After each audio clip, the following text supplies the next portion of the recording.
नमस्कार दोस्तों, मेरा नाम है भालचंद्र। ब्रह्मांड सिद्धाश्रम में आप सभी का स्वागत है। आज के इस वीडियो में हम चर्चा करेंगे विशाखा नक्षत्र की जो स्त्री है उनका जो प्रेम होता है वो किस प्रकार का होता है, रिलेशनशिप में उनकी दृष्टि किस प्रकार की होती है, उनकी चाह कौन सी होती है, उनके एक्सपेक्टेशन क्या होते हैं, उसी प्रकार उनका जो संपूर्ण व्यक्तित्व होता है वह किस प्रकार का होता है, सभी के बारे में चर्चा इस वीडियो में हम करने वाले हैं। अपना जो चैनल है ब्रह्मांड सिद्धि एस्ट्रो, इस चैनल पर अश्विनी नक्षत्र से लेकर रेवती नक्षत्र तक जो 27 नक्षत्र है, इन सभी 27 नक्षत्रों का जो स्त्री वर्ग है उनका जो प्रेम है, उनकी जो रिलेशनशिप में उनकी जो दृष्टि होती है किस प्रकार के होते हैं, इस विषय पर वीडियो अपलोड हो रहे हैं, आप उसका आनंद जरूर लीजिए। तो आज के इस वीडियो में हम चर्चा करेंगे विशाखा नक्षत्र के बारे में।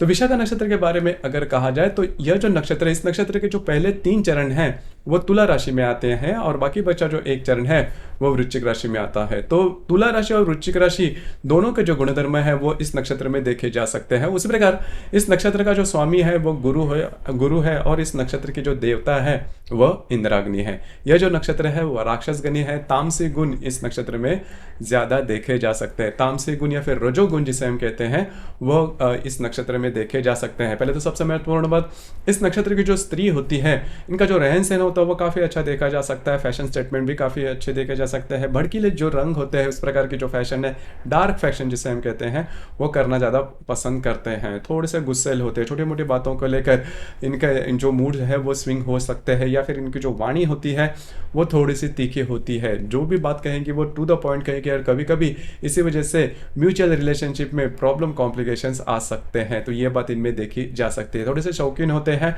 मतलब प्रैक्टिकल नहीं होते, खर्चे थोड़े करने वाले होते हैं।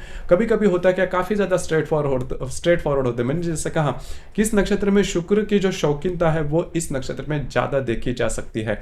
मतलब नृत्य, नाट्य, सिनेमा और संगीत, इस प्रकार की जो बातें इसके प्रति इनका जो अट्रैक्शन होता है वो काफ़ी ज़्यादा देखा जा सकता है। उसी प्रकार अधिभौतिक सुख के प्रति भी इनका जो अट्रैक्शन होता है वो काफ़ी ज़्यादा देखा जा सकता है। ज्वेलरी या फिर जो परफ्यूम्स वगैरह होते हैं इनके प्रति भी इनका अट्रैक्शन, मतलब हैप्पी को लकी जिसे कहते हैं, उस प्रकार की जो बातें हैं वो इस नक्षत्र में देखी जा सकती है। अब ये जो सभी गुणधर्म है वो शुक्र के या फिर तुला राशि के आप कह सकते हो, और बाकी बचा जो तीखापन है वो मंगल से आता है, मतलब मंगल जो कि वृश्चिक राशि में है। तो ये बात इनमें थोड़ी सी देखी जा सकती है।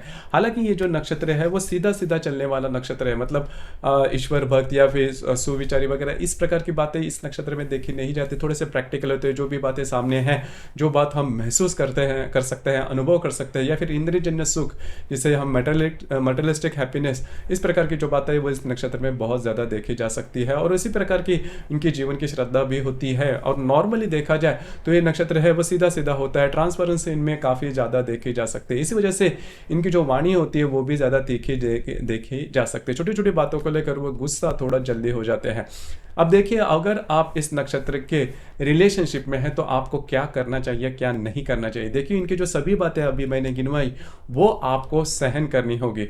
हालांकि ये जो नक्षत्र है काफ़ी फ्रीडम देने वाला है। पॉजिटिवनेस इस नक्षत्र में वैसे देखा जाए तो दिखाई नहीं देता। बाकी कई ऐसे जो नक्षत्र हैं उनका जो स्त्री वर्ग होता है जब भी रिलेशनशिप में आ जाता है तो थोड़ा सा पॉजिटिवनेस उनमें देखा जाता है, लेकिन इस नक्षत्र में वो देखा नहीं जाता। लेकिन यहाँ पर 2-3 बातें हैं, जैसे कि मैंने कहा कि इनके जो बाकी जो नेचर है, इनका जो स्वभाव है वो आपको सहन करना होगा। तो ये बात है। और दूसरी ज़्यादा महत्वपूर्ण बात, या जो रिलेशनशिप में इनका जो डेडिकेशन होता है वो भी काफ़ी अच्छा देखा जा सकता है। समर्पण भावना होती है रिलेशनशिप में, लेकिन इनकी जो वाणी है, इनका जो तेज तर्रा जो नेचर है, स्वभाव है, उससे आपको थोड़ा, और इनकी जो भी एक्सपेक्टेशन है अधिभौतिक सुख के प्रति वो भी आपको पूरी करनी होगी। इन रिटर्न वो पूरी तरह से ओपन रहते हैं रिलेशनशिप में, तो और आपसे कभी ज़्यादा कमिटमेंट भी नहीं मांगेंगे। दूसरी ज़्यादा महत्वपूर्ण बात, ये रिलेशनशिप में इतने ज़्यादा ओपन अप होते हैं कि अगर आपको लगता है कि रिलेशनशिप नहीं होनी चाहिए रिलेशनशिप, तो भी इनको ज़्यादा उसके बारे में आपके लिए वो पॉजिटिवनेस दिखाई नहीं देंगे। तो ये बात होती है। लेकिन हालांकि ये बात जो है वो काफ़ी अच्छी भी होती है। मतलब इमोशंस तो होते हैं लेकिन इमोशंस इनके थोड़े से लिमिट में होते हैं। अब ये जो बात है वह तुला राशि की ये बात खासियत होती है कि उनकी जो एक्सपेक्टेशन या फिर उनके जो इमोशंस होते हैं वो लिमिटेड होते हैं, मतलब बहुत ज़्यादा एक्सट्रीम पर नहीं जाते। तो यही बात इस नक्षत्र का जो स्त्री है,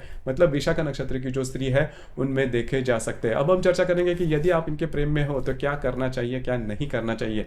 सबसे पहले महत्वपूर्ण बात, आपको ये जो सभी बातें मैंने की, इनकी जो मतलब इनकी जो वाणी, इनका जो व्यक्तित्व, इनका जो भी नेचर है वो आपको सहना होगा। और दूसरी ज़्यादा महत्वपूर्ण बात, इस नक्षत्र की जो स्त्री है वो दूसरे के मतलब सपोर्ट पर आगे जाने वाली ये जो मतलब दूसरे के मदद के आधार पर आगे जाने वाला ये नक्षत्र है। और अकेला ये नक्षत्र शायद से होगा कि जो ज़्यादा मतलब नॉर्मली जो राक्षसगणी नक्षत्र रहते हैं वो खुद के बलबूते पर आगे बढ़ते हैं, लेकिन यह नक्षत्र राक्षसगणी होने के बावजूद भी खुद के बलबूते पर आगे नहीं, किसी के सपोर्ट पे आगे बढ़ता। तो अगर आप इस नक्षत्र के रिलेशनशिप में है तो ये बात आपको ध्यान में रखनी होगी। तो ये बात थोड़ी है, लेकिन ये जो बात कहेंगे उसी से आपको थोड़ा सा आगे चलना होगा। तो ये बात है, और इनके बाकी की जो बातें हैं वो आपको सहन करनी होगी। लेकिन आपको कभी नहीं लगेगा कि आपको पॉजिटिवनेस या फिर आप रिलेशनशिप में है तो थोड़ा सा जो प्रेशर रहता है कि सामने वाले व्यक्ति को क्या लगेगा क्या नहीं, तो ये सभी बातें इस नक्षत्र के स्त्री के मामले में देखी नहीं जाती। वो आपके लिए पूरी तरह से फ्रीडम दे देगी कि आपको जो भी करना है वो आप कर सकते हो, जो कि काफ़ी अच्छी बात